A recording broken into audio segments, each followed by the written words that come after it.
Oh my god. Okay, Bayonetta takes place in a fictional place in York called Bridget, and you play a girl named Bayonetta, who's a witch, and uses firearms. So when I was looking at this game, I was thinking, women, like the last one, I'm so nervous. Don't be, you're doing great. Breathe. There you go. Great. Oh, right. This also shows that women aren't just damsels. They also have powers and fight. And this one's a gameplay, not a trailer, but someone who actually played the game.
Idea of the power that women have, instead of back then where women never had any role in video games.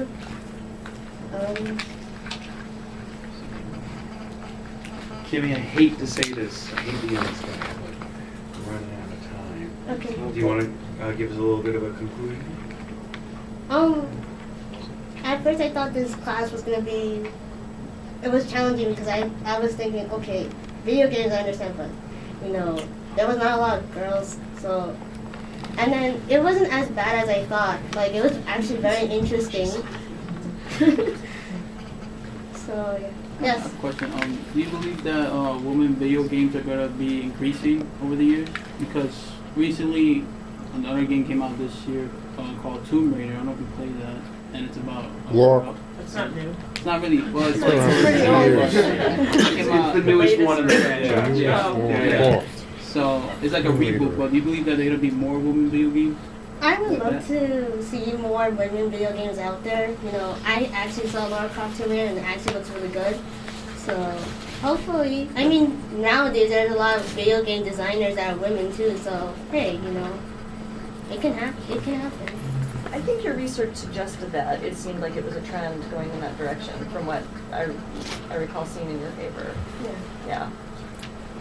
And one thing that Kimmy said that was really interesting with that, I'm sorry, I don't want to get too deep into right now because I know you have another question, we have to move on, was the link between sort of the sexualization of women as they grew more powerful, which, women are like, they always have, their breasts, or large, and you're like in the cheerleader wearing the tiny skirt, and that was something she discussed that was really fascinating to see that sort of connection that goes through, like they're killing the vampires, but they still, or the zombies, but still look super sexy, and there's a little bit of a problem there. That we could, that we need to maybe apply a little pressure to, that she applied some pressure to as well. That was very insightful. And I'm sorry, let me get back to your I was question. just going to say exactly what you were going to say. It was like piggybacking off that. It was, there's this huge stereotype in all the video games that I've been playing with women. They're all really hot, like really, really hot, And I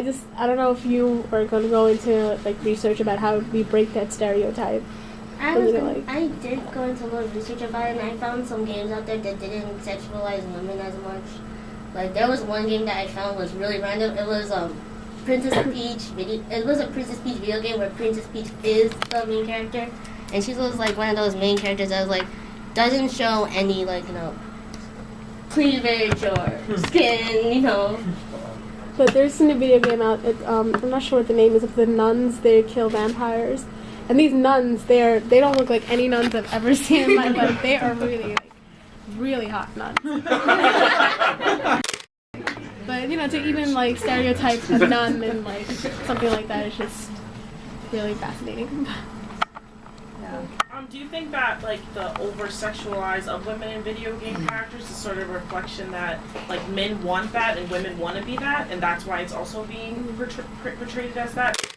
As it's like shown, like video games aren't just for guys. Like females do play it as well. So there has to be some reason why it's still going on or still being appealed. So do you think that plays a role in why it's being continued and still going on?